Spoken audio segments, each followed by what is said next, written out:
नवाज भाई, कुछ लोग ऐसा बोलते हैं कि अब नवाज जो है वो बदल गया है, वो फोन नहीं उठाते हैं। आप किसी भी सेट पे पूछ लीजिए, अगर नवाज को किसी ने फोन पे देखा हो तो जो कहोगे वो मैं हार जाऊंगा। मैं कभी फोन नहीं उठाता, किसी का भी फोन हो। मेरे खुद के अपने लोग बुरा मानते हैं, क्या फोन नहीं उठाते? नहीं उठाऊंगा मैं फोन।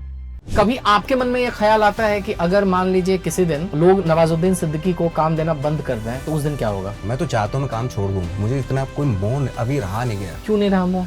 मुझे इतने सारे फैंस, इतनी भीड़, इन सब के बीच में क्या उस छोटे से गांव से निकले हुए नवाज को कभी कभी घुटन महसूस होती है? कभी होती कभी नहीं भी होती, और मैं अपने आप को समझाता हूँ यही तो मैं चाहता था।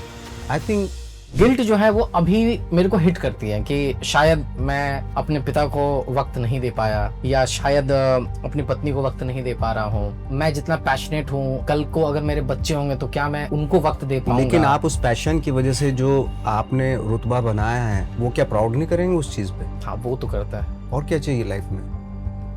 रिटायरमेंट लाइफ में लेनी ही पड़ती है सबको। उसके बारे में सोच के क्या फील करते हो कि वो कैसा होने वाला है? कभी लगता है कि सब कुछ छोड़ छाड़ के वापस गांव चले जाऊं? हाँ, हो सकता है मैं चला जाऊं, बट अच्छा। मैं कभी रिटायरमेंट में क्या होगा मेरा कभी इस चीज के बारे में सोचता नहीं। और अच्छी बात एक्टर के साथ, स्पेशली एक्टर्स के साथ क्या होता है कि अभी हजार करोड़ की फिल्में आ रही हैं, 2-2 हजार करोड़ की फिल्म आ रही है। उस माहौल में आप अपनी फिल्म में एक्टर नहीं हूँ को सिनेमा घरों में प्रदर्शित करने का दुस्साहस ही मैं बोलूंगा, दुस्साहस आप कर रहे हैं। ये सही वर्ड है। हिमाकत आप कर रहे हैं। पैसे की परवाह नहीं है, या मतलब क्या, मतलब आपको क्या लग रहा है? ऐसा नहीं, पैसे की परवाह नहीं, क्योंकि क्या करें, मतलब काफी लोन वोन लेके फिल्म बनाई है, पैसे की परवाह उतनी है। बट मुझे लगता है कि हम ऑडियंस कैसे डिफरेंशिएट करे कि कौन स्टार है और कौन एक्टर है? मुझे जहां तक जी। मुझे लगता है कि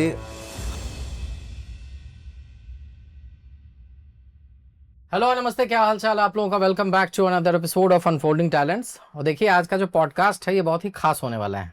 कि क्या हो अगर मैं आपको ये बताऊं कि हिंदुस्तान के बेहतरीन अभिनेताओं में से एक नवाजुद्दीन सिद्दीकी अगर ये कह बैठे कि मैं एक्टर नहीं हूं। ये कई लोगों के गले नहीं उतरेगी, कई लोगों को इस पर यकीन नहीं होगा, लेकिन मुझे हुआ जब मैंने आदित्य कृपलानी साहब की आगामी फिल्म जो है उसको मैंने देखा और उसमें नवाजुद्दीन भाई के किरदार को मैंने समझा। उस फिल्म में ये एक ऐसे इंसान का किरदार निभा रहे हैं जिसको एक्टिंग नहीं आती है, और जो मुंबई के एक स्ट्रगलिंग एक्टर से एक्टिंग सीख रहा है, वो भी फेस टाइम पे। तो देखिए, फिल्म तो यूं 8 मई को रिलीज होने वाली है, 8 मई को ये फिल्म आ रही है, लेकिन मैं फिलहाल आ चुका हूं नवाज भाई और आदित्य भाई से बातचीत करने के लिए नवाज भाई के घर। बहुत बहुत स्वागत है। कैसे हैं आप दोनों? बस बहुत अच्छी। तो नवाज में मुझे अब ये बताइए कि ये जो फिल्म है, मैं एक्टर नहीं हूँ, ये फिल्म एक नॉन एक्टर और स्ट्रगलिंग एक्टर के बीच के इमोशनल कनेक्शन की कहानी है। एक अभिनेता के तौर पे, चूंकि आप इतने दिनों से आप काम कर रहे हैं, आपको कभी निजी जिंदगी में कभी महसूस हुआ कि शायद मैं एक्टर नहीं हूं? कभी वो ऐसा कोई मोमेंट आया जहां पे आप फंस गए हो? नहीं, एक्टर को हमेशा तो ये लगा रहता है कि मैं तो एक्टर हूँ, मैं क्योंकि मैं आर्टिस्ट हूँ, है ना। बट हाँ, ये जरूर होता है कि मैंने अच्छा काम करके आया हूँ या नहीं, ये जरूर होता है। क्योंकि कभी कभी क्या होता है कि जो हम सोचते हैं घर पे बैठ के कि मैं जाके ऐसा करूंगा, सोचते हुए लेटे हुए तो बहुत खूबसूरत सोच लेते हैं आप, लेकिन जैसे खड़े होकर कैमरे के सामने जाते हैं उसका 50% भी नहीं आता, 25% ही आता है। जो आपकी सोच है, जो आप सोच रहे हैं उस किरदार के बारे में, अगर वैसा ही आप कर दें तो इससे तो अच्छा कुछ हो ही नहीं सकता लाइफ में। बट कभी नहीं होता वो, आप कहीं ना कहीं वो 5% 10% में ही रह जाते हैं। आपको भी लगता है ऐसा? हाँ, हमेशा मैं जैसा सोच के जाता हूँ कि मैं इस किरदार को ऐसे करूंगा, और जब वापस आता हूँ, शिट यार ऐसा क्यों नहीं हो पाया जैसे मैं सोच के गया था। वो हमेशा होता है। आप ये बोल रहे हैं और मैं एक दर्शक के तौर पे याद करने की कोशिश कर रहा हूँ कि बदलापुर आपकी फिल्म आ रही है मेरे ध्यान में आपकी फिल्म मांझी आ रही है, और फिर भी आप उन फिल्मों में भी ये था कि छूट गया कहीं ना कहीं हमेशा कुछ? हमेशा हमेशा लगता है कुछ ना कुछ छूट गया, हमेशा लगता है मैं और अच्छा कर सकता था। निर्देशक को लगता है कि अभिनेता को हमेशा लगता है कि कहीं ना कहीं कुछ छूट गया, बट निर्देशक को तो एक संतुष्टि मिलती होगी ना कि मुझे अगर 100 चाहिए तो मेरे को वहां तक मिला। आपका इस पे क्या टेक है? मैं छोड़ता नहीं था जब तक मुझे वो लगता नहीं था। वो दे वो काइंड इनफ टू मी कि वो लोग अलाउ करते थे वो। जैसे एक सीन है जिसमें वो लोग दोनों ट्रेन में, ये ट्रैम में है वहाँ फ्रैंकफर्ट में, और चित्रांगदा यहाँ ट्रेन में, लोकल ट्रेन में बम्बई में। तो नेटवर्क कटता है माहिम के बाद बम्बई में, क्योंकि माहिम क्रीक आता है, तो सिर्फ जोगेश्वरी से माहिम तक आप एक टेक कर सकते हो। उसको उतर के वापस जोगेश्वरी जाना पड़ता था, और इनको उतर के वहाँ फ्रैंकफर्ट में वहाँ जाना पड़ता। लाइव शूट है, 22 बार हमने किया, और इन्होंने किसी ने बोला नहीं कि क्या कर रहे हो पागल तुम, क्या कोशिश है। समझ में आ रहा था उनको कि एक तो आप टेक्स मिक्स नहीं कर सकते, पिछले सीन में अलग लोग चढ़े थे लोकल ट्रेन में, तो आप उसमें से एक शॉट नहीं ले सकते, पूरा ही 22 मिनट का टेक पक्का होना है, फिर वो कट के 17 मिनट 15 मिनट हो जाए। तो इन्होंने अलाउ किया, वो ये इनकी ग्रेस है, दोनों एक्टर्स ने कभी कंप्लेन नहीं किया, बिकॉज सबको समझ में आ रहा था कि हम कहाँ पहुंचने की कोशिश कर रहे हैं। ये फिल्म जो है ये एक्टिंग से ज्यादा ना एक्टर के साइकोलॉजी के ऊपर ज्यादा है, उसके ऊपर ज्यादा बात करती है। इसी से मेरे दिमाग में एक सवाल आता है, मैं आप दोनों से पूछता हूं कि मैंने क्या देखा है कि सिनेमा के हिस्ट्री में अक्सर ये देखा गया है कि बड़ा से बड़ा सुपरस्टार जो है एक पॉइंट के बाद जाके ना वो इररिलेवेंट हो जाता है।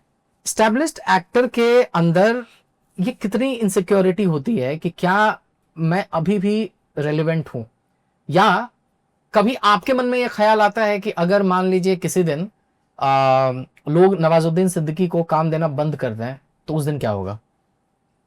मैं अपनी खुद की फिल्में बनाना शुरू कर दूंगा। मुझे इस चीज़ से बिल्कुल भी इनसिक्योरिटी नहीं है। मैं तो चाहता हूँ मैं काम छोड़ दूँ, मुझे इतना कोई मोह अभी रहा नहीं गया। क्यों नहीं रहा मोह? मुझे सर, मैं अगर जिस दिन मुझे काम देना बंद कर देंगे ना, मैं ऐसे ऐसे डायरेक्टर्स को की फौज खड़ी कर दूंगा, उनके साथ काम करूंगा विदाउट फी। खाना तो कहीं से भी मिल जाएगा, मुझे खाने का फिक्र है ही नहीं। पहले होता था, अब तो वो भी खत्म हो गया मेरा, है ना। जब मैं स्ट्रगल करता था तो मुझे भूख लगती थी। वैसे ही खाना नहीं खाते थे? नहीं, तब पहले जब स्ट्रगल करता था मुझे भूख लगती थी, नहीं खाते, जब मुझे भूख लगती तब मुझे खाना नहीं मिलता था, है ना। अब मेरा खाने से ही मोह भंग हो गया, तो मुझे फिक्र किसी बात का है ही नहीं। तो एटलीस्ट इतना तो थोड़ा बहुत तो 2-4 मेरे डायरेक्टर्स हैं या नए डायरेक्टर्स हैं, मैं उनके साथ फ्री में काम करूंगा।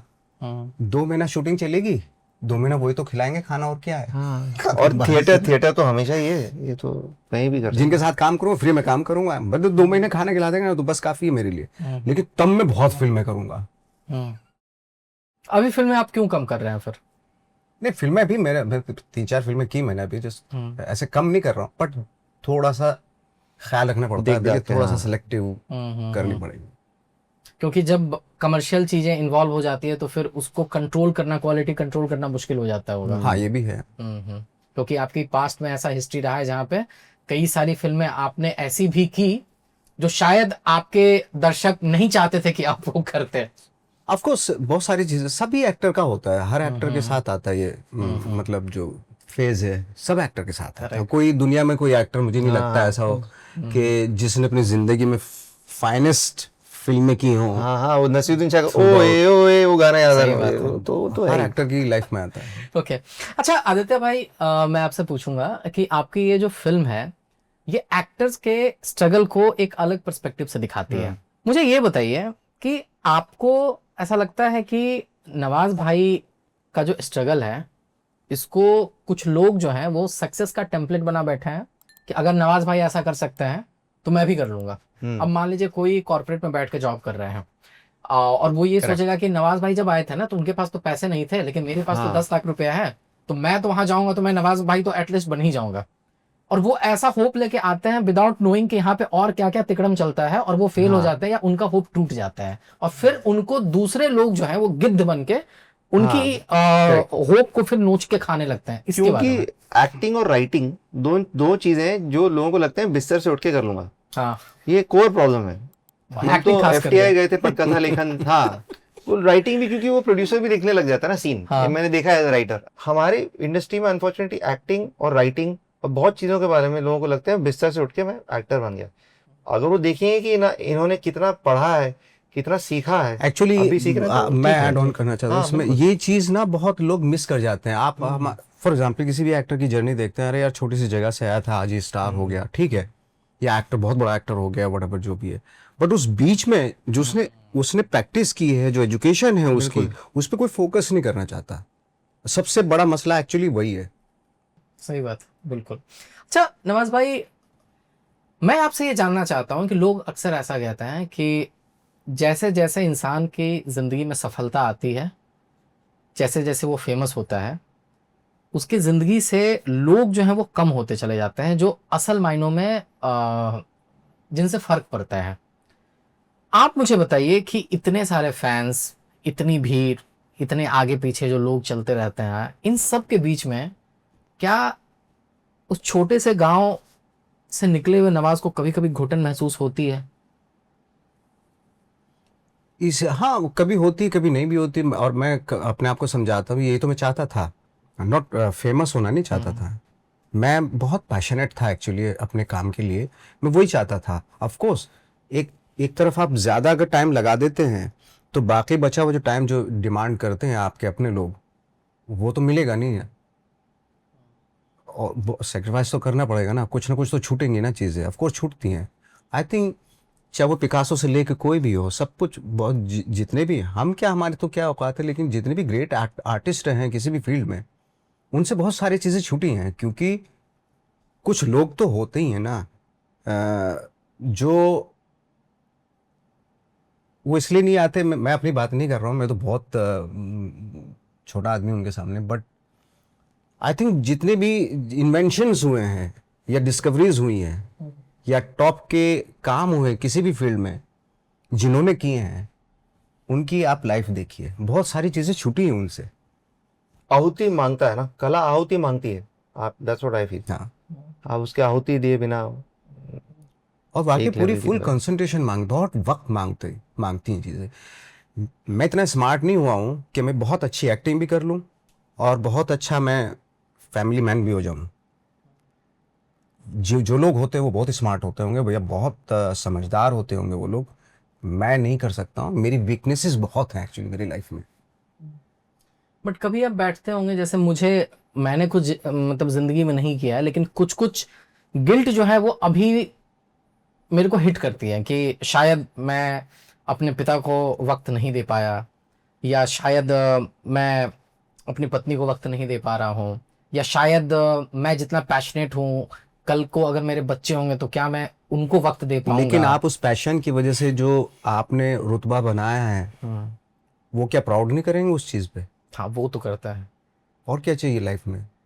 हम्म, नजरिया भी मिलता है ना, क्योंकि एक आपने नजरिया जिंदगी जी मिलता है। है। आप जो लेगेसी छोड़ के जाते हैं, आपके बच्चे या आपके करीबी जो लोग हैं, आपके रिलेटिव्स जो हैं, हम्म। आई थिंक उसको उस चीज़ को सर माथे पे लेनी चाहिए, ऑफ कोर्स। नहीं नवाज, मैं ये इसीलिए पूछ रहा हूँ क्योंकि मैं एक्टर नहीं हूँ। जी।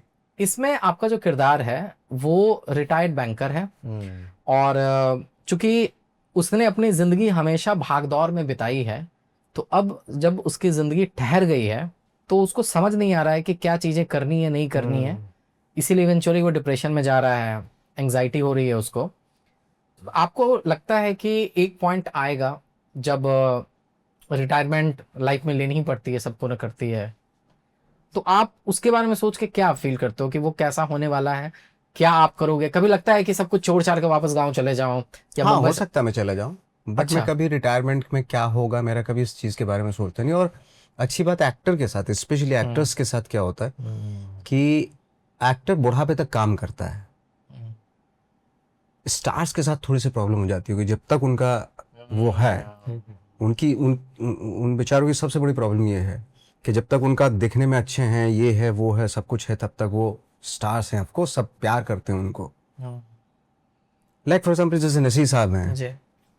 नसीर साहब आज थिएटर करते हैं वो, आप कभी उनका प्लेस देखिए, और बुढ़ापे में भी वो ऐसी ऐसी परफॉर्मेंस कर देते हैं जो हम एक्सपेक्ट कर ही नहीं सकते। लाइक जैसे वेडनेसडे आई थी, मैं कभी कभी आई थिंक जो स्टार्स होते हैं उनसे एक्सपेक्ट नहीं कर सकता जो नसीर साहब से हम एक्सपेक्ट कर सकते हैं। आने वाले वक्त में वो किस तरह की परफॉर्मेंस कर दें, यू नेवर नो।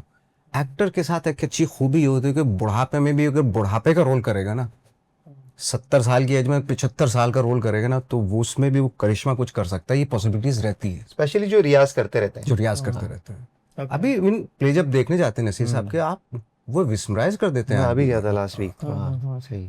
ओके। तो एक्टर के साथ थैंक गॉड ये, क्योंकि वो कैरेक्टर करते हैं ना, करेक्ट। कैरेक्टर प्ले करते हैं वो। आप नवाज भाई ये कैरेक्टर एक्टर और स्टार की बात कर रहे हैं, मैं बहुत लेमैन की तरह आपसे पूछना चाहता हूँ। जी। स्टार और एक्टर का मतलब हम लोग ये समझते हैं कि स्टार दिखने में अच्छा होगा, स्टार वो होगा जो कि फाइट करेगा, हीरोइन को लेके जाएगा, और गानों में जो दिखता है सबको बचा लेगा, सबको बचा लेगा, तो हाँ। ये स्टार हो गया। और एक्टर वो है जो ये सब नहीं कर सकता है। ऑडियंस कैसे डिफरेंशिएट करे कि कौन स्टार है और कौन एक्टर है? मुझे जहाँ तक जी। मुझे लगता है कि हर दौर में, आपके दौर में जो स्टार होता है सब उसको प्यार करते हैं, क्योंकि वो किरदार ही ऐसा निभाता है कि जैसे आपने बताया कि सबको बचा लेगा, एक हीरोइन होती है, ये होता है, लाइकेबल कैरेक्टर, लाइकेबल है, और उसकी कॉस्ट्यूम भी, उसका सब कुछ भी, इतने सारी चीजें सपोर्ट करती हैं उसको, तो वो उसको लाइकेबल बनाया जाता है। उस वक्त पे, उस दौर में हम उसको लाइक करते हैं। उसमें एक मीठापन होता है, मतलब उसको देख के अच्छा लगता है, मुझे भी अच्छा लगता है, मैं भी उनको देखना चाहता हूँ, मजा आता है उनको देखने में। एक्टर के साथ प्रॉब्लम ये है कि वो एक बिटर ट्रुथ रखता है आपके सामने, उसमें बहुत सारे लोगों को नाराजगी हो सकती है, ये क्या है यार ये सब, बट ट्रुथ है, भले बिटर हो लेकिन ट्रुथ है, तो वो हमेशा लाइकेबल नहीं होगा। अगर आज मैं अगर ये कर रहा हूँ, सेक्रेड गेम्स कर रहा हूँ, जो इतना नालायक रोल था, वो मैं at the same time Manto भी कर सकता हूँ, है ना। बट स्टार के साथ प्रॉब्लम है, स्टार को लाइकेबल ही बनना है, और हम जब उस दौर में होते हैं हम उसको लाइक करते हैं, हम उससे एक्सपेक्ट नहीं करते कि वो इस तरह का रोल करे। लाइक फॉर एग्जाम्पल, जैसे दिलीप साहब का एक इंटरव्यू है कि मैं गैंगस्टर का रोल करना चाहता था, बट उनको इमेज का थोड़ा सा उस वक्त पे, ऑफकोर्स, कि अगर उन्होंने एक फिल्म में किसी को बहन बना लिया तो उसको अपनी वाइफ नहीं बना सकते थे, उनके अपने उसूल थे। अगर किसी को वाइफ बना लिया तो उसको बहन नहीं बना सकते थे नेक्स्ट फिल्म में। तो सोसाइटी में के हिसाब से चलना पड़ता है, जो हमारा समाज है, समाज ये लाइक नहीं करेगा तो नहीं करना है। और आज भी जो हमारे स्टार्स हैं, सुपर स्टार्स हैं, वो उन चीज़ों को ख्याल रखते हैं, उस चीज़ का, वो कि सोसाइटी में हमें ये अगर हम करेंगे तो लाइक करेंगे, नहीं करेंगे। जैसे भाई कभी किस नहीं करते, क्योंकि पता है कि मेरी ऑडियंस में बच्चे भी आते हैं, करेक्ट, फैमिलीज आती है देखने के लिए, तो हमेशा सोसाइटी का ख्याल रखा जाता है। आई थिंक एक्टर के लिए थोड़ा सा ये बिल्कुल उल्टा है एक्टर का। आप जब ये बता रहे हैं, ये मैं थोड़ा जी जी एक बिल्कुल ऐड बिल्कुल, करना चाहूंगा। जी। अगर आप एक साइकोलॉजी के पर्सपेक्टिव से देखेंगे तो हम सब में शैडो साइड्स भी होते हैं, हम सब में जो लाइट वाले साइड्स हैं वो भी है। हाँ, तो स्टार्स सिर्फ ब्राइटर साइड जनरली उस स्पेक्ट्रम में खेलते हैं, where actors shadow sides, jealousy, गुस्सा, नाराजगी, क्रोध, ये सब डार्कनेस, चीजें, हाँ, उसमें भी जाते हैं बार बार। ये आपको दिख जाएगा, ग्रे आप कोई भी, कैरेक्टर, हाँ, कोई भी, डार्कनेस, डार्क कैरेक्टर। हाँ, इरफान साहब लो, मनोज साहब लो, नसीर साहब लो, ओमपुरी साहब लो, इनका काम लो, जो भी है, वो शैडो साइड्स में बहुत जाते हैं। मेरे को लगता है कि एक्टर और स्टार के बीच में ये भी डिफरेंस है जो मैं आप दोनों की बात से निकाल पा रहा हूँ, कि शायद कहा जाता है कि फिल्म जो है वो समाज का दर्पण है, तो शायद समाज में जो घटित हो रहा होता है उसको दिखाने वाला एक्टर हो ही जाता वो, है, हाँ। और समाज जैसा बन जाना चाहता है वो स्टार। बहुत सही बहुत पकड़ा, सही। बहुत सही, हाँ, बहुत सही। बहुत ही एस्पिरेशनल वो स्टार हो जाता है, एग्जैक्टली, रियल वो actor. Correct. Stars are servicing a fan base ना, हाँ, fan base. Of course, they are not servicing the script. और जब वो फैन बेस को नहीं केटर करते हैं तो फिल्म नहीं फिर चलती है। दिक्कत हो जाएगी, जैसे हाँ। सलमान भाई की एक फिल्म है, पता नहीं कितने लोग जानते हैं, फिर मिलेंगे, एक फिल्म है, रेवती मैम ने उसको डायरेक्ट किया है, अभिषेक बच्चन, शिल्पा शेट्टी और सलमान खान, जिसमें उन्होंने एक एड्स के मरीज का रोल निभाया है। आई डोंट थिंक लोगों को नाम भी पता होगा। नहीं, मैंने तो मेरे टाइम की थी तो मैंने देखी, बट आई नो कि इट डिडंट डू वेल। हाँ, बट कमाल की फिल्म थी वो।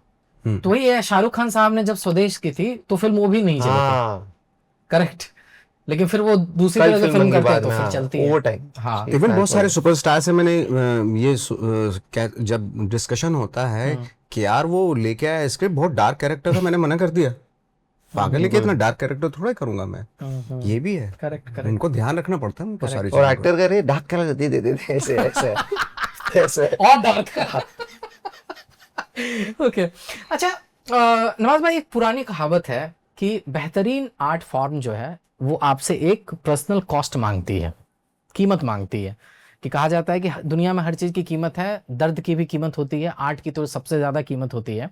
मुझे ये बताइए कि नवाजुद्दीन द ग्रेट एक्टर बनने के प्रोसेस में नवाजुद्दीन द कॉमन मैन ने अपना सबसे कीमती कौन सा चीज़ खोया है, जो कि अब वो पलट के देखता है तो शायद वो कभी वापस नहीं पा सकता है उसको? आई थिंक बहुत सारी चीजें गंवानी पड़ती हैं ऑफ कोर्स, बट उसका क्योंकि आपको खुजली थी ना उस चीज की, तो आपको ज्यादा उसका गम नहीं होना चाहिए, मतलब रंज नहीं होना चाहिए उसका, क्योंकि आपको मालूम था ऑफकोर्स ये फील्ड ऐसा है, ये चीज़ ऐसी है कि मैं जो करना चाहता हूँ उसमें बहुत सारी चीज़ें गंवानी पड़ सकती है। इट्स ओके, ठीक है। बट जैसे हम लोगों का पहले भी, इससे पहले जो बात हो रही थी कि फाइनली फॉर एग्जांपल जैसे मेरी बेटी है या मेरा बच्चा है, मैं उसको कभी बहुत कम टाइम दे पाता हूँ, बट एटलीस्ट मुझे कभी कभी लगता है कि ठीक है, लेकिन अगर वो कभी कुछ ऐसा कुछ गलत काम करना चाहे तो उनको एकदम नहीं हमारे पापा ने क्या किया, ये वो हर बाप के साथ होता ही है कि नहीं यार, एटलीस्ट हम हमारे बाप ने इतनी मेहनत की, उनके सामने पूरा रिकॉर्ड कि भाई मेरा बाप एक छोटे से गांव से आया, आके मेहनत की, उसने 12 साल मेहनत की, स्ट्रगल किया। अगर यही सिर्फ वो देखें तो डेफिनेटली उनको वो कुछ भी गलत काम करने से पहले 2 बार सोचेंगे।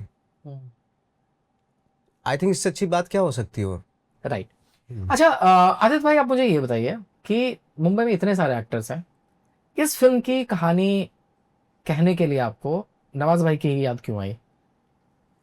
मुझे बहुत टाइम से लगता था कि मैं इनके साथ काम करना चाहूँगा, लेकिन मुझे लगता था कि मेरी औकात से बाहर है। ऐसा मैं क्या बोलूँ, और इससे ऑनेस्टली क्या बोलूँ, I don't want to sound dramatic, but आप एक इंडी फिल्म मेकर हो तो आपको लगता है कि आपका सर्कल यहीं तक है, आप सीमा में अपना थोड़ा पैर उतनी फैलाओ, बट फिर मुझे लगा कि मुझे ट्राई तो करना चाहिए।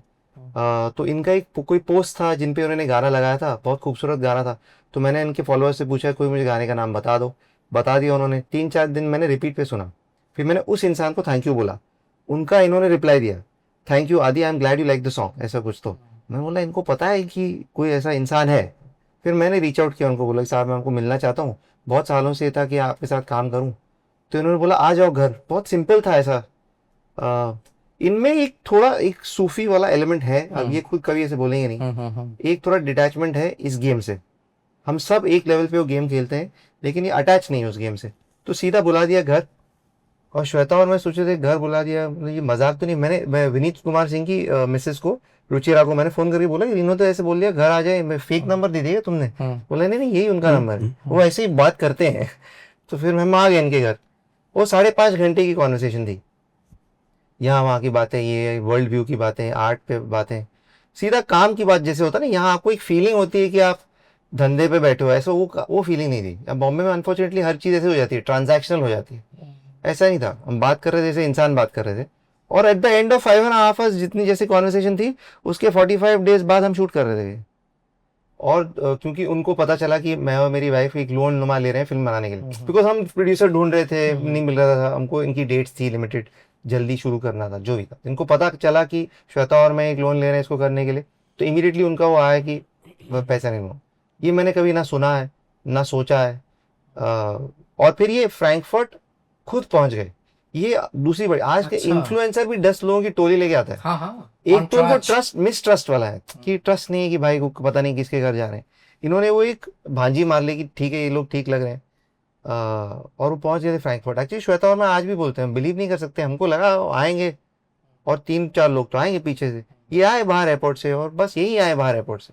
करेक्ट। नवाज भाई ये बताइए कि आप नवाजुद्दीन सिद्दीकी हैं, बट फिर ये कहानियां भी हैं, तो मतलब किस पॉइंट पर आप ये तय करते हैं कि आपको इस तरह का भी रूट लेना है, या आप अपने आप को खुद सीरियसली लेते ही नहीं हो? फिर आप, आई थिंक मुझे जैसे आप बोल रहे हैं कि नवाजुद्दीन सिद्दीकी, मैं उस तरीके से अपने आप को लेता ही नहीं हूँ। मैं एक आम आदमी की तरह आज भी अपने आप को लेता हूँ।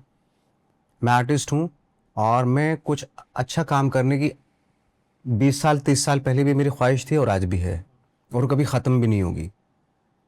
मैं आज भी स्ट्रगल कर रहा हूँ अच्छी एक्टिंग करने के लिए, और जहाँ भी मुझे मिलता है ऐसा मौका मैं वो छोड़ना नहीं चाहता हूँ, भले ही वो मुझे उसमें पैसे मिले ना मिले। मैंने मंटो की बुक रखी है यहाँ पे, मंटो भी मैंने फ्री में की थी, क्योंकि मुझे लगा था कि मेरी हड्डियों से कुछ आएगी बात, मुझे एक एक्सप्रेशन मिलेगा as an actor, as an artist, मुझे एक एक्सप्रेशन मिलेगा इसकी, ये बात कहने के लिए। मैं उस पर ज़्यादा फोकस करता हूँ। और मैंने रियल लाइफ में बहुत सारे एक्टर्स, वेस्ट के बहुत सारे एक्टर्स देखे, और भी बहुत जगहों के एक्टर्स देखे, जब वो आते हैं एक झोला और चप्पल में आ जाते हैं, और आके अपना जब लेकिन काम करते हैं जब कैमरे के सामने, वो देखने लायक होता है, वो सीन्स देखने लायक होते हैं जब वो काम करते हैं। और उसके बाद जब वो ख़त्म होता है उनका काम, और वो झोले चप्पल में फिर चले जाते हैं, अकेले गुम हो जाते हैं। मैं आपको मेरे एक टीचर थे फिट्ज बेनेविट्स, उन्होंने प्ले किया था, और उस जर्मन डायरेक्टर थे, वो बहुत बड़े डायरेक्टर थे उस वक्त पे, वीवीआईपी का दर्जा मिला था उनको ब्रिटेन में भी। जब वो प्ले करने आए थे हमारे साथ, वो प्ले करते थे, और वो वाकई हमने उनसे बहुत कुछ सीखा था। लखनऊ में बीएनए की बात बता रहा हूँ मैं। उनकी प्रोसेस बहुत ही अमेजिंग प्रोसेस थी उनकी। जब वो सुबह आते थे और शाम को जाते थे वो, और जिस एक्टर के ऊपर काम करते तो उस एक्टर में उस दिन चेंज दिखता था उसकी एक्टिंग में, और जब प्ले होता था तो विस्मराइज कर देते थे उनके एक्टर्स। और वो जो डायरेक्टर थे फिट्ज बेनेविट्स, जैसे सुबह से लेकर शाम तक काम किया, उसके बाद वो गायब हो जाते थे। कहाँ जाते थे पता नहीं। एक बार मैं हजरतगंज में घूम रहा था, तो वो पॉलिथीन की थैली लेके बॉइल्ड एग, सर्दियों के दिन थे, बॉइल्ड एग 4-5 लेके फुटपाथ पे ऐसे खा रहे थे खाना। तो मैंने देखा, और मैं माय गॉड में इतना इम्प्रेस हुआ इस चीज़ से कि मैंने ये आदमी जिसके बारे में हम पिछले 5-6 साल से सुनते आ रहे थे, फिट्ज बेनेविट्स वर्ल्ड का ग्रेटेस्ट डायरेक्टर, थिएटर के डायरेक्टर हैं, वो ऐसे बैठा हुआ है और चुपचाप अपने अंडे वंडे खा के अपने छोटा सा उनका एक रूम था उसमें गुम हो जाते थे। वो हर रोज़ यही करते थे, ऐसे ही घूमते रहते सड़कों पे। आई थिंक कहीं ना कहीं वो इस तरह के ग्रेट डायरेक्टर्स की, एक्टर्स की वो चीज़ मेरे दिमाग में रह गई, क्योंकि अगर हम अपने ऊपर इतना झामा ओढ़ लेंगे ना, तो फिर एक्टिंग कहाँ कर पाएंगे। तो मैं आज भी जैसे आम लोगों से मिलना, मेरी लाइफ वैसी है, मुझे कभी फील ही नहीं होता। और एक्टर बनने से पहले आई थिंक आर्टिस्टिक टेम्परामेंट रहना बहुत ज़रूरी है लाइफ में। बट आपको लगता है कि अभी जिस दौर में नवाज भाई हम लोग रह रहे हैं वहाँ पे कुछ लोग ऐसे होते हैं जो आपको एज फॉर ग्रांटेड ले सकते हैं आपके इस आदत की वजह से, या वो आपके बारे में कुछ ऐसी अलग अलग भ्रांतियां शुरू कर सकते हैं जिससे आपका पर्सपेक्टिव चेंज हो जाएगा। जैसे जब आपने मेरे साथ पॉडकास्ट किया था लास्ट बार, तो उसमें आपने बहुत अच्छी बात बोली थी। मैंने आपसे बहुत क्लियरली पूछा था कि नवाज भाई, कुछ लोग ऐसा बोलते हैं कि अब नवाज जो है वो बदल गया है, वो फोन नहीं उठाते हैं, और आपने बड़ा अच्छा जवाब दिया था कि अरे भाई, मैं जब एक्टिंग कर रहा होता तो फोन मेरे पास नहीं होता, तो मैं कहाँ से उठाऊंगा। ये इतना घुस जाते हैं, तो ऐसा है वो। और मैं बताऊं, आप किसी भी सेट पे पूछ लीजिए, अगर नवाज को किसी ने फोन पे देखा हो तो जो कहोगे वो मैं हार जाऊंगा। मैं कभी फोन नहीं उठाता, किसी का भी फोन हो, किसी का भी फोन हो। मेरी जब शूटिंग शुरू होती है और शूटिंग खत्म होने तक मैं फोन नहीं देखता हूँ, क्योंकि मुझे मालूम है बहुत वीक एक्टर हूँ मैं, क्योंकि जरा सा डिस्ट्रैक्शन हुआ नहीं, ये सब ऐसे सच में बोलते हैं, अगर मेरा थोड़ा सा भी कंसंट्रेशन इधर हुआ तो मुझे मालूम है बहुत सारी चीजें मिस हो जाएंगी। मैं अगर स्ट्रॉन्ग एक्टर होता, मैं फिर फोन भी करता, मैं सारी बातें भी करता, सब कुछ करता, लेकिन मेरे से नहीं होता। और इसमें बहुत सारे लोग, मेरे खुद के अपने लोग बुरा मानते, क्या फोन नहीं उठाते हो? नहीं उठाऊंगा मैं फोन, साहब। क्योंकि मुझे स्ट्रॉन्ग बनना है। तो मैंने मिसअंडरस्टैंड किया इस चीज को। जब आप डायरेक्टर हो, आपकी फिल्म पे हो रहा है, आपको समझ में नहीं आता, बिकॉज आपका फायदा है। जब आप किसी को कांटेक्ट करने की कोशिश कर रहे हो अगले साल, और वो और किसी की फिल्म पे, तब आपको समझ में आता है कि ये वो चल रहा है जो आपके फिल्म पे भी हुआ है। इन्होंने तब दूसरों के कॉल नहीं लिए, अब आपको लग रहा है कि शायद मैं इनको रीच आउट नहीं कर पा रहा हूँ। तब मैंने भी यही चीज समझी कि क्या आपको याद है कि आपके फिल्म पे भी उन्होंने यही किया था, वो घुस चुके थे उसमें, और वो बात नहीं कर रहे, बाहर की बातें नहीं करते। और अनफॉर्चुनेटली एक फेमस एक्टर की लाइफ में, उनकी लाइफ में भी जो भी चल रहा है वो बीच में आते ही रहता है। So it's very difficult, you understand this only when you observe their life from outside, कि हजारों स्ट्रेस चल रहे हैं दुनिया में, कुछ हो गया, कुछ कंट्रोवर्सी हो गई, हो गया, वो आते ही जाता है। तो आपको अपने आप को प्रोटेक्ट करना ही है। जैसे मैं अगर लेखक हूँ या मैं कुछ भी हूँ, तो मेरी बॉडी का उतना काम नहीं है, इनकी बॉडी का काम है। तो बॉडी में एंजाइटी है, या बॉडी में आप बाहर की चीजें लेते जाते हो, तो दिख जाएगा वो, आप उसमें घुस ही नहीं पाते हो। I don't know if I am right. Of course नहीं, ये देखो, ये क्लैरिटी पॉडकास्ट इसीलिए होता भी है कि बहुत सारे लोगों की जो भ्रांतियां मन के अंदर भी खत्म हो, कि जो एक्टर्स पॉडकास्ट को देख रहे हैं वो भी समझ पाएंगे। तो आप, मतलब मैं आपसे ये भी समझना चाहता हूँ कि जैसे मुझे बहुत फर्क पड़ने लगता है नवाज भाई कि लोग मेरे बारे में क्या कहते हैं, कि अगर यार मैं तो ऐसा नहीं हूँ, लेकिन मुझे आप गलत क्यों मान रहे हो। तो उससे बड़ी कोफ्त होने लगती है कि यार, मतलब कि मेरे बारे में एक इंसान ने गलत समझा, फिर वो किसी और को गलत बोल दिया, किसी और को गलत बोल दिया, तो मैं तो गलत इंसान हो गया। तो उस केस में क्या करना चाहिए मुझे? फिर सबके पास जाके एक्सप्लेनेशन देना चाहिए, या फिर वक्त पे छोड़ देना चाहिए उसको चीज? आई थिंक शुरू में मुझे भी बड़ा अजीब सा लगता था, जो मैं नहीं हूँ, मेरे बारे में वो भ्रांतियाँ फैल रही हैं, वो इस तरह की चीज़ें। और बाद में मुझे रियलाइज़ हुआ, नहीं नवाज, ये तो मेरे साथ पहले भी था, क्योंकि हमारे जैसे जिस बैकग्राउंड से हम आते हैं, जिस तरह के हमारे चेहरे मोहरे होते हैं, जिस फैमिली से हम बिलोंग करते हैं, उनके साथ होता है ऐसा। आज एटलीस्ट मैं इस जगह पे तो पहुंच गया कि कोई कुछ भी कहे मुझे ज़रा सा भी बुरा नहीं लगता। और मोस्टली ऑफकोर्स आपके बारे में बहुत सारी गलत भ्रांतियां फैलाई जाएंगी। आपने कुछ सुना अपने बारे में इस तरह हाँ, की? बहुत सारी चीज़ हर आदमी सुनता है। क्या क्या आप चीजें किसी हैं? के बारे में भी सभी कुछ भी सुनते बोलेंगे, आज की डेट में इतना ज्यादा वो हो गया, अगर मेरा नाम टाइप करेंगे आप इमीडिएटली आ जाता है, आप सुन लेते हैं। और ये सारे जितने भी एक्टर्स हैं, स्टार्स हैं, सब देखते हैं इस चीज को। ऐसी बात नहीं कौन आपके बारे में क्या बात कर रहा है। लेकिन आपको इस वक्त पे ऐसी मोटी चमड़ी का बनाना पड़ेगा, क्योंकि किसी को भी बख्शते नहीं आज की डेट में। तो मोदी जी को नहीं बख्शता तो हमारे भगवान तक को नहीं बख्शा जा रहा है। एग्जैक्टली। तो हमारी क्या बात। सही बात है, सही बात। तो इसमें वही मोटी चमड़ी का बने रहना बहुत जरूरी है, ताकि जैसा आपने बताया कि कंसंट्रेशन नहीं हिलना चाहिए, और सब आदमी का अपना अपना प्रोसेस होता है। Correct, okay. अच्छा नवाज भाई, जब मैं ये फिल्म देख रहा था तो मुझे ऐसा लगा कि शायद पहली बार हिंदुस्तानी सिनेमा में ऐसा हुआ है कि दो अलग अलग लोकेशन पे फिल्म चल रही होती है, और मुझे पता चला कि आपने साइमल्टेनियसली दोनों जगह पे एक ही वक्त में शूट किया। ये मतलब जरा बताइए ऑडियंस को। सी, अगर आपके लिए परफॉर्मेंसेस बहुत महत्वपूर्ण है एज अ फिल्म मेकर, किसी के लिए फ्रेम ज्यादा महत्वपूर्ण होता है, किसी के लिए, मेरे लिए परफॉर्मेंसेस सबसे ज्यादा इंपॉर्टेंट है। मेरे लिए मेरा साधन है वो फिल्म बनाने का। तो फिर आप फिल्म मेकिंग की टेक्निक सबमिट करवाओगे उस प्रोसेस को। तो क्रोनोलॉजिकली भी शूट किया हमने। जैसे वो मौनी से पहली बार उस दिन मिले जब वो लैपटॉप पे हो, इसके पहले वो मिले ही थी उनसे। एक सीन है लैपटॉप में जहाँ पे ऑडिशन वाला सीन। तो उस वजह से हमने ये किया। It was not some trip कि अरे हम लाइव शूट, ऐसे नहीं। वो हम आपको परफॉर्मेंस अच्छी चाहिए, आप एक इंसान का रिकॉर्ड करके आ जाओ। जैसे हम अब बात कर रहे हैं, बीच बीच में हम टोकेंगे दूसरे को, बीच बीच में कट करेंगे, ये नेचुरल कॉन्वर्सेशन होती है। अगर मैं आपका रिकॉर्ड कर दूं, फिर हम दोनों का रिकॉर्ड कर दूं, और फिर उसको एडिट कर दूं, उसमें वो नेचुरलनेस गई। वो चेज करते करते एक एक्सपेरिमेंट में हम तीनों ने सोचा कि हम उसको लाइव शूट करते हैं। ये लोग भी तो बोल सकते थे पागल हो गए, ऐसे क्यों कर रहे हो। तो everyone agreed to that, everyone understood कि हम जो एक नेचुरल टेक्सचर होता है कॉन्वर्सेशन का, वो पकड़ने की कोशिश कर रहे हैं। बहुत मुश्किल है एक्चुअली, बिकॉज लगता है इजी है, बहुत मुश्किल है। वो ईरानी सिनेमा जब आप देखते हो क्यों इतने खूबसूरत लगता है, क्योंकि वो कॉन्वर्सेशन एक्चुअली रियल लगती है। लगता है कि तो बात कर रहे हैं, हम बीच में कहीं पहुंच गए, उनकी गाड़ी में सुन रहे हैं, उनके घर में, कैसे वो कोशिश। अच्छा नवाज भाई, एक बहुत ही खूबसूरत सीन है जहाँ पे नवीन कस्तूरिया का जो कैरेक्टर है वो टीवी का एक सो कॉल्ड एस्टैब्लिश्ड एक्टर बन चुका है। वो टीवी का एक एस्टैब्लिश्ड एक्टर है, और वो बात कर रहा है मोनी से, जो कि पिछले 12 सालों से स्ट्रगल कर रही है यहाँ पे, और साथ में शुरू किया उन्होंने। सबसे अच्छी बात मुझे जो लगी नवाज भाई, आदित्य भाई, कि वहां पे एक डायलॉग आता है जहाँ पे वो टीवी एक्टर बोलता है कि आप भी मेरी तरह एक पीआर हायर कर लो, और फिर आप भी मेरी तरह चीजें करने लगोगी। और उसका जो जवाब है आपको सुनना चाहिए। मोनी का किरदार कहता है कि उसके लिए मुझे वो काम करना होगा जो मुझे सेटिस्फाई नहीं करेगा, उसके लिए मुझे गाड़ी लेनी होगी जिसकी मुझे जरूरत नहीं है, उसके लिए मुझे वो कपड़े लेने होंगे जो मैं कभी पहनूंगी नहीं, उसके लिए मुझे इंस्टाग्राम के फॉलोअर्स पे काम करना होगा, उसके लिए मुझे पापराजी को हायर करके एयरपोर्ट लुक चिल्लाना होगा।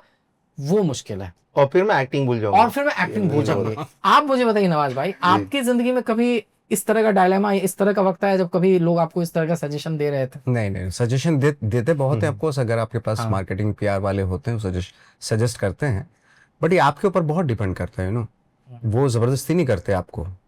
आप उनको बोलो ये सब मुझे नहीं चाहिए तो नहीं चाहिए, खत्म बात। लेकिन फिर इसका दुष्परिणाम भी तो होता है कि अभी जो नैरेटिव अभी हो गया है कि एक्टर कितना अच्छा एक्टर है, कितना अच्छा काम कर रहा है, उससे कुछ नहीं उसका काम हो रहा है। नैरेटिव क्या सेट कर रहा है, सोशल मीडिया पे क्या इमेज है, लोग उसके बारे में क्या सोच रहे हैं, इस पे सब कुछ डिपेंड हो गया। तो इससे कभी आपको कोफ्त होती है? मुझे लगता है फॉर द टाइम बीइंग होता है वो, थोड़े वक्त के लिए होता है। आप अगर 2 साल के या 3 साल के लिए करना चाहते हैं, क्योंकि अच्छी चीज या जो ट्रुथ है वो ठीक है, 3 साल तक उसको छुपा के रख सकते हैं आप सच्चाई को, लेकिन 5वें साल या 6ठे साल में खुद ब खुद निकल के आ जाते हैं। अब अगर आप एक्टर्स भी देखेंगे, अगर कोई इसी चीज़ पे डिपेंड है, फॉलोअर्स, ये वो, मार्केटिंग, पीआर, ये वो, तो वो कर सकते हैं इस चीज़ को 2 साल 3 साल तक कर सकते हैं। लेकिन कहते हैं ना कि एक डस्ट जो उड़ती है उसको सेटल डाउन होने में थोड़ा वक्त लगता है। बाद में दूध का दूध पानी का पानी आ जाता है। और मुझे लगता है एज एन एक्टर आपको शोशेबाजी की ज़रूरत नहीं, आप अंदर बैठे हुए इंसान के दिल पे वार करो, वो बहुत ज़रूरी है अपनी परफॉर्मेंस से या अपनी स्किल से या अपने क्राफ्ट से। वो घर पे बैठ के सोचने पे मजबूर होना चाहिए कि यार ये ठीक है, ये कुछ नहीं है, लेकिन जैसे हम लोगों को कभी कभी लगता है कोई बहुत सारे एक्टर्स हैं जो कभी मार्केटिंग पीआर के चक्कर में नहीं रहते, लेकिन जब ये सारी चीज़ें हटा के घर में बैठ के जब आप सोचते हैं कि कौन है अच्छा एक्टर, कौन क्या ये वो, तो उन एक्टरों के दिमाग में नाम आते हैं, उन लोगों के नाम दिमाग में आते हैं जो कहीं से भी मार्केटिंग पीआर से कहीं भी ताल्लुक ही नहीं रखते, और ये जो शोबाजी करते ही नहीं है, करेक्ट, वो होता है। तो वो for the time being correct है।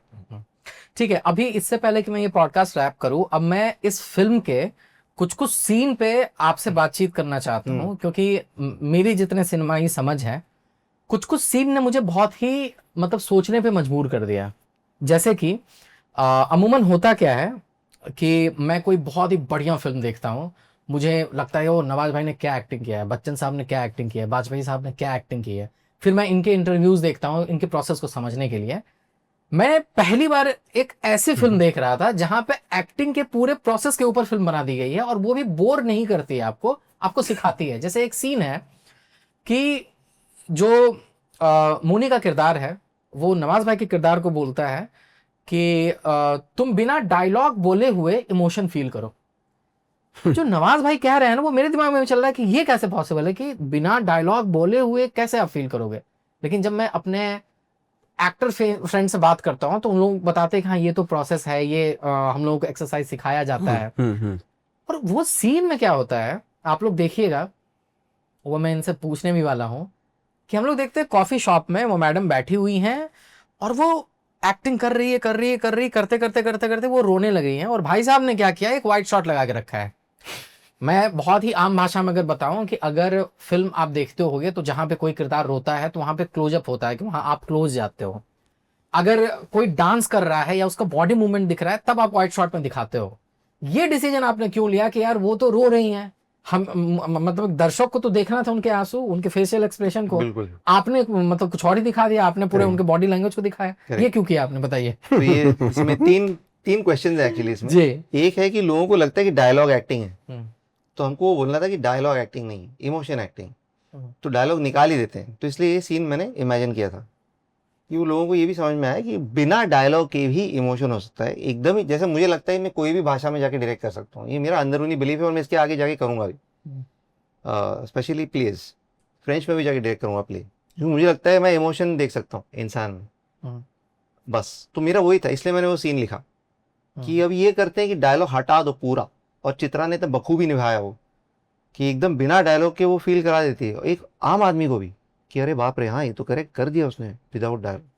तो वो एक था, कहते हैं ना कि जैसे रस की उत्पत्ति करना एक्टर का काम है, रस का स्वाद करना ये ऑडियंस का काम है। आपको आप सिर्फ रस क्रिएट करो, इमोशन क्रिएट करो, रोने का काम ऑडियंस का, आप मत रो यार। जैसे अक्सर होता है टीवी सीरियल में, देखो सब टसवे भाग के रो रहे हैं, पूरी टंकी चल रही है आंसुओं की, और ऑडियंस बैठ के ऐसे देख रही है, कोई असर ही नहीं हो रहा, कोई असर नहीं हो रहा है। हाँ, तो ऐसे ही होता है कि आपने वो प्रोसेस में जहां उसको रोने से पहले का जो जैसे आई लव यू बोलने से पहले, जब लड़की को आई लव यू बोलते हैं उससे पहले का ड्रामा उससे पहले का है। जहां बोल दिया लव यू तो ड्रामा खत्म हो गया ना उसको।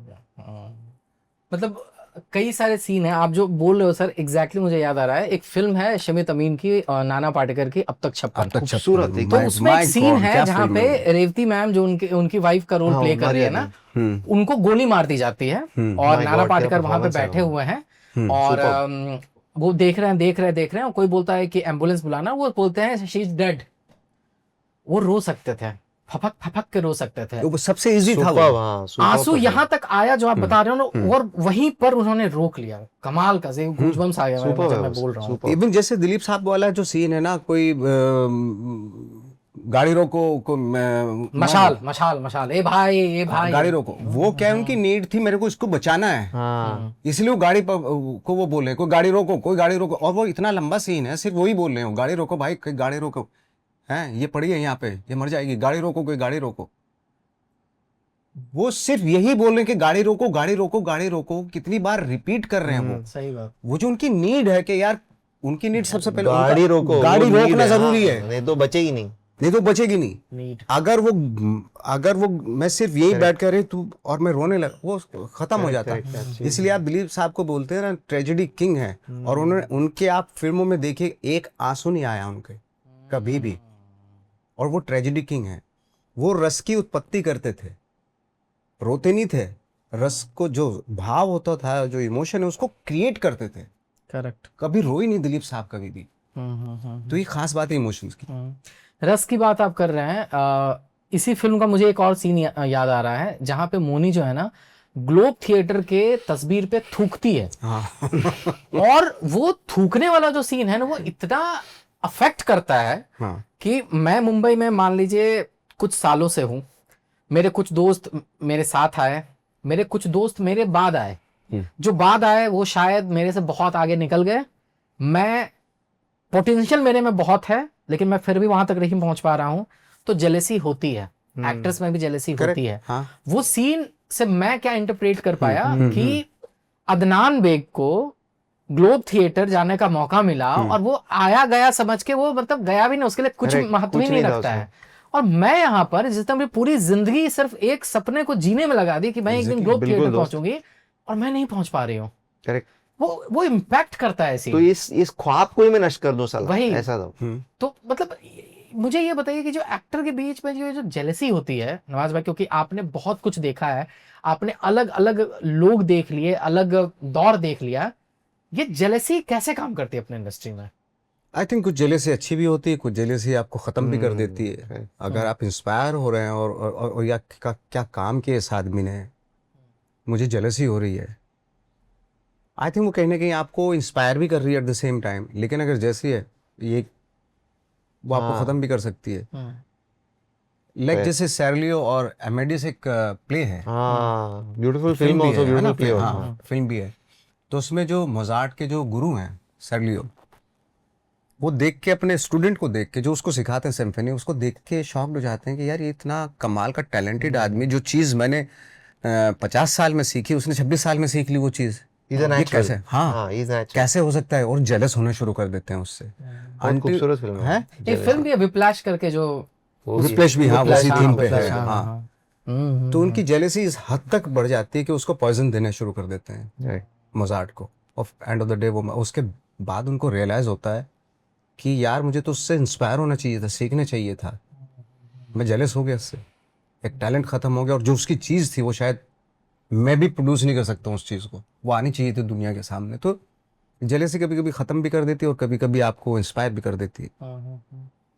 नवाज भाई और आदित्य भाई, मैं आप दोनों से ये पूछ रहा हूँ कि आप हमारे दर्शकों को कुछ रिकमेंड करें कि अगर आपको एक बेहतर अभिनेता बनना है तो उसके लिए कौन सी ऐसी फिल्म है जो आप देख सकते हो? अगर आपको बेहतर लेखक बनना है तो कौन सी फिल्में हैं जो आप देख सकते हो? अगर आपको डायरेक्टर बनना है तो कौन सी ऐसी फिल्में हैं जो कम से कम क्राफ्ट की समझ आपको हो सकती है, जो किताब नहीं पढ़ सकते, जिनके पास उनका एक्सेस नहीं है, जो लैंग्वेज की भी कमी है कि शायद इंग्लिश में बहुत अच्छी अच्छी किताबें लिखी हुई है लेकिन वो नहीं पढ़ सकते, तो ऐसी कौन सी फिल्में हैं जो देख सकते हैं वो? सिर्फ फिल्मों के बारे में तो ये भी बता देंगे, मैं सिर्फ एक चीज़ बोलता हूँ, आपका बहुत अच्छा सवाल है। एक्टर को स्पेशली जो एक्टर बनना चाहते हैं उनको ना थोड़ी डिफिकल्ट फिल्में देखने की आदत होनी चाहिए। क्योंकि क्या होता है ना कि अगर हम इजी फिल्म देखेंगे ना तो हमारा जो माइंड है बहुत कंफर्ट जोन में आ जाएगा इजीली। हमें डिफिकल्ट जो थोड़ी सी टफ होती हैं फिल्में या जिनके सब टेक्स्ट होते हैं, वो फिल्में देखने की हैबिट ख़त्म हो जाएगी हमारे अंदर से। तो मुझे लगता है कि एक्टर्स जो बनना चाहते हैं उनको world class, of course world cinema देखना चाहिए। इवन हमारे यहाँ जो रीजनल फिल्में हैं वो भी देखनी चाहिए, न्यूआंस्ड फिल्में देखनी चाहिए जिसमें कैरेक्टर्स की कॉम्प्लेक्सिटी हो, इमोशंस हो, ट्रॉमा हो, ये वो इस तरह की चीज़ें देखने से बचते हैं लोग, और तो इजी फिल्म देख के खुश हो जाते हैं। वो आपका कुछ नहीं बिगाड़ पाएगा, मज़ा ज़रूर आएगा उसमें, मज़े आते हैं। बट जो स्पेशली जो अभिनेता बनना चाहते हैं, एक्टिंग फील्ड में आना चाहते हैं, उनको अपने दिमाग को ना थोड़ा एक्सरसाइज करवानी चाहिए। जब हम फॉर एग्जांपल जब हम मेथड एक्टिंग के बारे में जानकारी रख रहे हैं तो बहुत डिफिकल्ट होता था, हमें बहुत मुश्किल होता था। देखिए यहाँ पे मजाक उड़ा सकते हैं मेथड एक्टिंग की, लेकिन जितने भी आइकनिक कैरेक्टर्स हुए हैं जो स्टैब्लिश आइकनिक, उन्होंने कॉन्शियसली अनकॉन्शियसली मेथड एक्टिंग को फॉलो किया है। चाहे वो गब्बर सिंह हो, चाहे भिकू मात्रे हो, चाहे कोई भी इस तरह के जितने भी कैरेक्टर्स हमारे सामने आए हैं, वो कॉम्प्लेक्स ड्रिवन कैरेक्टर थे और कहीं ना कहीं उन्होंने मेथड एक्टिंग को फॉलो किया। चाहे वो मनोज वाजपेयी ने जब भिगु मात्रे का रोल किया था, उन्होंने कहीं ना कहीं उस प्रोसेस को फॉलो किया था। तो अभिनेताओं के लिए ज़रूरी है डिफिकल्ट सिनेमा देखना। एक फिल्म याद आ रही है, मैंने फिल्म देखा देयर विल बी ब्लड। वो फिल्म मुझे समझ ही नहीं आया, मैंने 2-3 बार कोशिश किया, तो वो शायद डिफिकल्ट फिल्म वैसे ही होती है, लेकिन 3-4 बार देखने के बाद ना फिर मुझे उसका सबटेक्स्ट समझ में आया कि ओ अच्छा ऐसा था। क्योंकि क्या होता है, और दूसरी बात ये है कि जो डिफिकल्ट फिल्में होती है ज़्यादा पॉपुलर नहीं होती। लाइक फॉर एग्जांपल जैसे आर्ट फॉर्म होती है या क्लासिकल सॉन्ग्स या डांस जो होते हैं, लाइक फॉर एग्जांपल जैसे पंडित रविशंकर थे या अमजद अली खान है या जाकिर हुसैन या हमारे भरतनाट्यम है, कथक है, ये क्लासिकल फॉर्म्स हैं। ये कभी भी पॉपुलर नहीं हो सकते क्योंकि हाँ, उसके लिए आपको अपडेट करना पड़ेगा अपने आप को। हाँ, मैं जब एनएसडी में था, जब मुझे बोलते थे कि जाओ भीमसेन जोशी का राग है उसको सुनने जाओ, तो मैं गया, क्योंकि मेरे सीनियर्स लोगों ने बोला मुझे। जब कमानी ऑडिटोरियम में मैं बैठा था तो एक ही राग अलापे जा रहे थे, वो 1 घंटा हो गया, 2 घंटा हो गया, मैं बिल्कुल ऐसे हो गया कि क्या करूं यार, मैं निकल के भाग गया। जब मैं निकल के भागा, वहाँ से छोड़ के आ गया, तो मेरे सीनियर्स ने मुझे बहुत डांटा कि तुम्हें शर्म नहीं आती, ये वो भीमसेन जोशी हैं, वो ये वो, नेक्स्ट टाइम जब होगा उनका शो देखने जाना ज़रूर। फिर मैं गया, धीरे धीरे आई थिंक 7-8 महीने के बाद ये क्लासिकल फॉर्म्स जो है, तब मुझे पता चलना शुरू हुआ, और जब मुझे समझ में आने लगी चीज़ें तो मुझे मज़ा आने लगा। तो इसलिए कोई भी आर्ट फॉर्म या क्लासिकल फॉर्म्स इमीडिएटली जो है ना वो पॉपुलर नहीं होंगी, उसको वक्त लगेगा, और सेलेक्टिव ऑडियंस होती है उसकी। कोई भी आर्ट फॉर्म की सेलेक्टिव ऑडियंस होती है, तो उसको समझने के लिए वक्त लगता है। तो अपने आप को ऐसे जोन में डालो जो आपके लिए अनकंफर्टेबल हो भाई। इसीलिए देखो, 2 इमोशन हमारे यहाँ बहुत पॉपुलर होते हैं, एक सैड और एक लाइक कॉमेडी, क्योंकि वो सामने रखे हुए हैं, समझ में आता है तो आप हंस देते हैं या रो देते हैं किसी बात पे। ये मुझे लगता है कि सबसे इजी इमोशंस हैं ये। लाइक जैसे शांत रस है या कन्वर्सेशन है, जब हम फिल्मों में जब कन्वर्सेशन दिखाते हैं, हमारा उसमें मन नहीं लगता, हमें ड्रामा चाहिए, हमें बाहर की चीज़ें चाहिए, फाइटिंग, ब्लड, ये वो सब चाहिए हमें, उसमें हमें मज़ा आता है, क्योंकि जो दिख रहा है वही है, लेकिन जो दिख रहा है उसके पीछे कुछ और है, इसको समझने में थोड़ा वक्त लगता है। तो वो आपको इस तरह की फिल्मों में मिलेगा। अभी कुछ देर पहले नवाज भाई और आदित्य भाई, आप दोनों ने बताया कि ऑडियंस के टेस्ट के ऊपर हम लोग बात कर रहे थे। अभी जब हम लोग बैठ के बातचीत कर रहे हैं, अभी 1000 करोड़ की फिल्में आ रही हैं, 2-2 हजार करोड़ की फिल्म आ रही है, उस माहौल में आप अपनी फिल्म मैं एक्टर नहीं हूं को सिनेमा घरों में प्रदर्शित करने का दुस्साहस ही मैं बोलूंगा, दुस्साहस ये सही वर्ड, हिमाकत आप कर रहे हैं। आपको मतलब पैसे की परवाह नहीं है, या मतलब क्या, मतलब आपको क्या लग रहा है?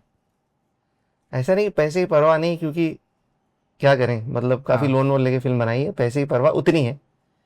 बट मुझे लगता है कि हम देखो, हम जब पढ़ने गए थे FTI करने, ये NSD गए थे, हमको जो चीज़ें दिखाई थी तब, जिससे हम आश्चर्यचकित हुए थे कि ये भी हो सकता है सिनेमा, इनके लिए एक्टिंग थी, हमको तो वो करना था, तो हम वही कर रहे हैं। हमको वो छोड़ जानी है चीज़ें, छोटा मुँह बड़ी बात वाली। फिर भी मैं कह रहा हूँ कि मुझे कुछ चीज़ें छोड़ जानी है, वो फिल्में हो, कुछ किताबें हों, कुछ प्लेज हों, बस मेरा तो फोकस उसके ऊपर, एटलीस्ट मेरा तो फोकस रहे उस पर, और किसी का तो नहीं, ऐसा है, बस उतना ही करना है। लेकिन बट ये आपकी जो विचारधारा है, ये कब तक आप इस पे टिके रह सकते हैं कि अगर आप एक तरफ से पैसा डाल रहे हो लेकिन पैसा आ ही नहीं रहा है, तो एक पॉइंट पे जाके तो एग्जॉस्ट हो जाओगे ना आप। हाँ, तो इसलिए एंगेजमेंट बहुत जरूरी चीज है, वो मेरे लिए बहुत जरूरी है एज अ राइटर। जब मैं लिख रहा हूँ कि कोई भी सीन कि फिल्म एंगेजिंग हो, वो मेरे लिए जरूरी है, मैं am very aware of that.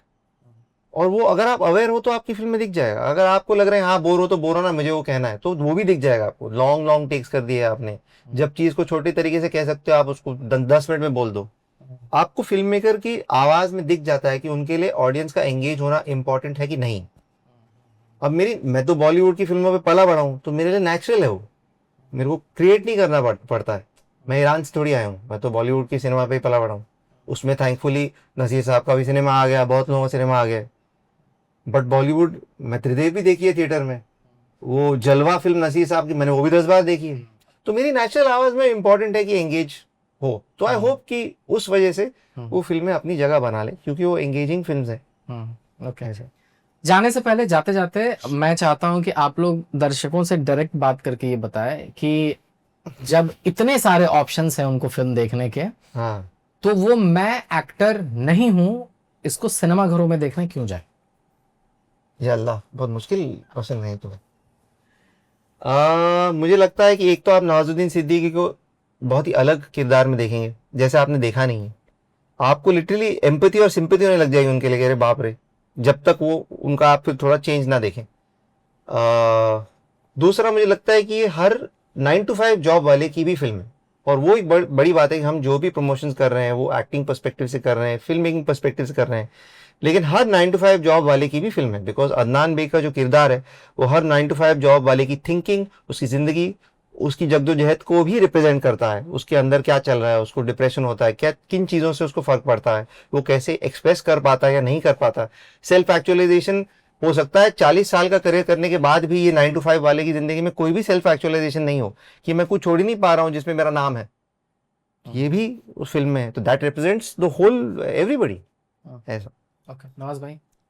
हाँ, मैं बस यही कहूँगा कि मेरे ख्याल से हिंदुस्तान में हर तीसरा आदमी एक्टर बनना चाहता है, अभिनेता का है, अगर एक वो वो honest रहता हो है। तो। हाँ, तो लेकिन ये जो फिल्म है ये उन्हीं लोगों के लिए जो भी अभिनेता बनना चाहते हैं, उनके साथ उस प्रोसेस में क्या क्या डिफिकल्टीज आती हैं, क्या क्या प्रॉब्लम आती हैं, उसी चीज़ के ऊपर है। और जो भी अभिनेता बनना चाहता है उसको ये फिल्म ज़रूर देखनी चाहिए। ओके, यहीं पे मैं खत्म करता हूँ। बहुत बहुत धन्यवाद, थैंक यू। वक्त निकाला। Thank you so much sir. अगर ये पॉडकास्ट आपको अच्छा लगा, हमें तो बहुत अच्छा लगा, तो डिजिटल कमेंट्री को सब्सक्राइब करना और 8 मई को आके सिनेमा घरों में हमारी फिल्म देखना जरूर। मैं Thank एक्टर you. नहीं हूँ।